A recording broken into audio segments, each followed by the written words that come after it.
Hey guys, Funky Fan Theories here. So I feel I know quite a lot about Game of Thrones, enough to make theory videos anyway. So let's get into this theory. So I think it's really cool to actually show you this, guys. It's a little late, but whatever. So full credit to the author of this theory, Nipplebeard TM, lovely name. Link in the description to read more. Anyway, let's get into the theory. So first of all, it states, this occurred to me last night when we saw Petyr lying in the shadows, watching Arya stalk him in nearly the exact manner, only a few frames prior. Not that it takes a whole lot of training to be creepy, but the more I thought about it, he comes from next to nothing and is basically regarded as no one in terms of royalty. The royalty he commonly associates with. He's squirmed his way into a position of royalty through marriage and manipulation. He thrives in the chaos that he creates. The sides that he takes politically seem as meaningless to him as the people he gets killed. Now take this with a grain of salt. I'm basing this on the events of the TV show alone, not the books. The TV show has already proven to carve its own canon. Now here's what we know about the many-faced gods. Doesn't give a shit about anyone, steals faces, followers are loners, masters of disguise with rigorous discipline. So who else would want to see the world torn by war, other than the god of death himself? And who better to serve him than the man responsible for the War of the Five Kings? And isn't it weird how Petyr knows so many people and travels virtually everywhere, without anyone really paying any notice? Most importantly, the Valyrian steel dagger.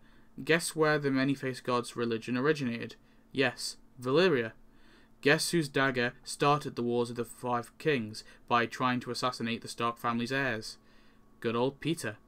This is even referenced more recently when Baelish gave the dagger to Bran, noting the dagger's importance. I'm not the best at explaining it, maybe, but I think it's becoming more and more obvious.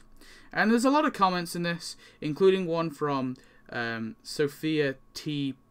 Petrololi, who says, it could also explain Arya's final scene with Jaqen, which always struck me as having an odd tone. He seems happy, she went back to Westeros as Arya Stark, as if it was his plan all along. Perhaps Baelish went rogue, and the Faceless Men sent Arya back to take care of him. I love your original theory, though. So that was just another little one there, I think a little nugget that someone put in the comment section, which I think was really interesting, so I just included that on the end.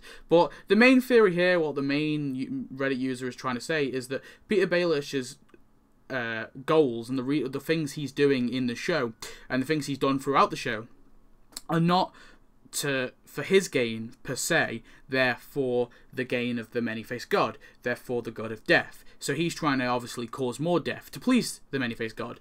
So it's a very interesting theory. I think it's plausible, it's possible. However, do I think the TV show is going to go down this route? Honestly, it seems pointless for them to do it. I think they're just going to stick with the fact that Petyr is just a slimy little man and he's going to try everything in his best interest to get into power. I don't think they're going to go into this depth where we're going to figure out that he's a secret many-faced god believer. But it is an interesting theory. I do love the evidence to it. It makes a lot of sense and it would fit his personality a lot, but I just don't think we're going to go that far. Anyway, thanks for watching, guys. I hope you enjoyed this little theory. This one was a bit longer. Usually they're about 3 minutes long. This one's gone a bit over. But anyway, thanks for watching. I hope you enjoyed. Please tell me your thoughts on the theory.